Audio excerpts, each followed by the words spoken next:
இன்றே டவுன்லோட் செய்து உங்கள் ஃபேவரட் ஷோக்களை என்ஜாய் பண்ணுங்க. மாமா மாமா ப்ளீஸ் மாமா, நீங்க இப்படி இருக்கிறது எல்லாரையும் ஹர்ட் பண்ணுது. கொஞ்சம் நார்மலா இருக்க ட்ரை பண்ணுங்க மாமா. மாமா, அத்தை பாவம் இல்ல. ஏன் மனசை பத்தி யோசிக்க மாட்டேங்கிறாங்களே தமிழ். மாமா இத பாருமா, நீ வீட்டுல எல்லாத்தையும் சொல்லிருமா. இந்த பர்த்டே ஏற்பாடு எதுவுமே எனக்கு வேண்டாம். எல்லாத்தையும் நிறுத்த சொல்லு. என்ன மாமா பேசுறீங்க? மீனாட்ட சொன்னா அவ கேட்க மாட்டேங்கிறா. நீ நேரம் அம்மாட்ட போய் சொல்லு, எல்லா ஏற்பாடையும் நிறுத்து. யாரும் பர்த்டேக்கு வர வேண்டாம். மாமா ஏன் இப்படி பேசுறீங்க? இத பாரு தமிழ், இது வரைக்கும் ஒரு பர்த்டே கூட என் தங்கச்சி இல்லாம நான் கொண்டாடினதே இல்ல. எனக்கு ஞாபகம் இருக்கிறது கடைசியா அவ கல்யாணம் ஆறதுக்கு முன்னால கொண்டாடின பர்த்டே தான். அதுக்கப்புறம் இத்தனை வருஷம் கழிச்சு எனக்கு தெரிஞ்சு வர்ற பர்த்டே இது. என் தங்கச்சி எங்கேயும் இல்லல்ல, என் கண்ணு முன்னாடி தானே இருக்கா. அவளை ஒதுக்கி வச்சுட்டு என்னால எப்படி கொண்டாட முடியும்?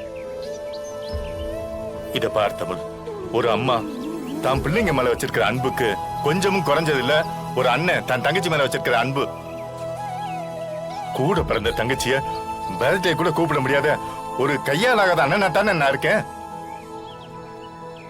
எனக்கு எதுக்கு இதெல்லாம்? வேண்டாம் மாமா ப்ளீஸ் மாமா, நீங்க இப்படி இருக்காதீங்க. தைரியமா இருங்க, கண்டிப்பா ஒரு வழி கிடைக்கும். என்ன வழி? என்ன வழி தமிழ்? அவ இங்க வர்றதுதான் யாருக்கும் பிடிக்கலையே. வேண்டாம் தமிழ், விடு. நான் என் பர்த்டே செலிப்ரேட் பண்ற மூட்ல இல்ல.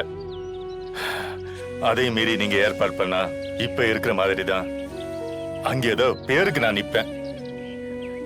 நான் சந்தோஷமாவே இருக்க மாட்டேன்.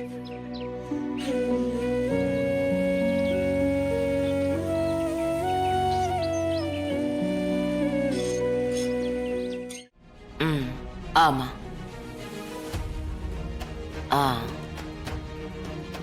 கண்டிப்பா கூடிய சீக்கிரம் முடியும். ஆமா அத்தை. நான் கூப்பிடுறேன். என்ன மீனா, சொல்லு. அவ வரட்டும் அத்தை. யாரு?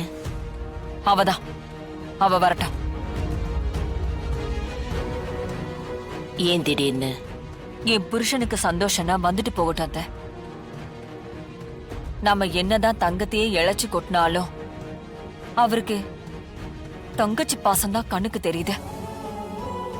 இப்படி சந்தோஷமே இல்லாம பர்த்டேவை கொண்டாடுறதும் எந்த விருப்பமும் இல்லாம பர்த்டேல வந்து நின்னா நல்லாவா இருக்கும்?